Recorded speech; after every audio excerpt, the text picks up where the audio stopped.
Nagluluksa ang mundo ng showbiz sa pagpanaw ng veteran entertainment columnist at talent manager host na si Lolit Solis. Balikan natin ang naging buhay ng nag-iisang manay ng Philippine show business sa report na ito. Okay. At maraming salamat. May panawagan tayo, ha? Masakapit-pit, gumising ka. Hindi, may panawagan. May dalawang madama naghihintay kay Archie. Dr. Mary Joy Tarun. Kilala sa nakatutuwang paraan ng pagpapasalamat at pagbati. Dapat purihin niya na lang yung dalawang bata. Yun na lang At tapang sa pagtatanggol sa mga hinawakang artista. Yan ang entertainment columnist, manager at host na si Lolita Solis, mas nakilala sa palayaw na Lolit.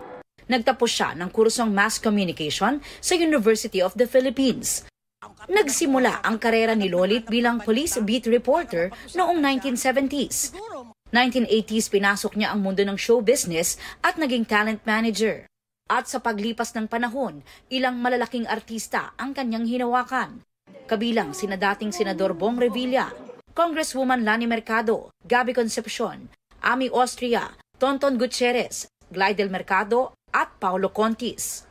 1995 na maging host siya ng Kapuso Showbiz talk show na Star Talk, kung saan tumatak ang pabati segment niya. Current President Mama Peli de la Cruz. 2016 naman nang maging host siya ng Kapuso feature show na Celebrity TV. Naging miyembro rin siya ng council ng Starstruck Season 5 at naging segment host ng Starpok Istorbo sa AA sa B ng Super Radio DZBB. Sa paglipas ng mga taon, humarap din si Manay Lolit sa ilang pagsubok sa kalusugan.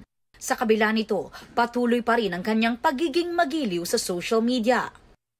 Ngunit gaya ng ibang bituin, lumamlam din ang liwanag ni Manay Lolit. Ngayong araw, kinumpirma ng kanyang anak na si Sneezy na pumanaw ang kanyang ina sa edad na 78. Nagka-heart attack ang kanyang ina at namatay sa ospital. Bumuhos ang pakikiramay sa mga naulila ni Lolit. Sa kanyang huling IG post, pinasalamatan ni Nay Lolit ang mga doktor na tumulong sa kanya. Aubrey Carampel, nagbabalita para sa GMA Integrated News.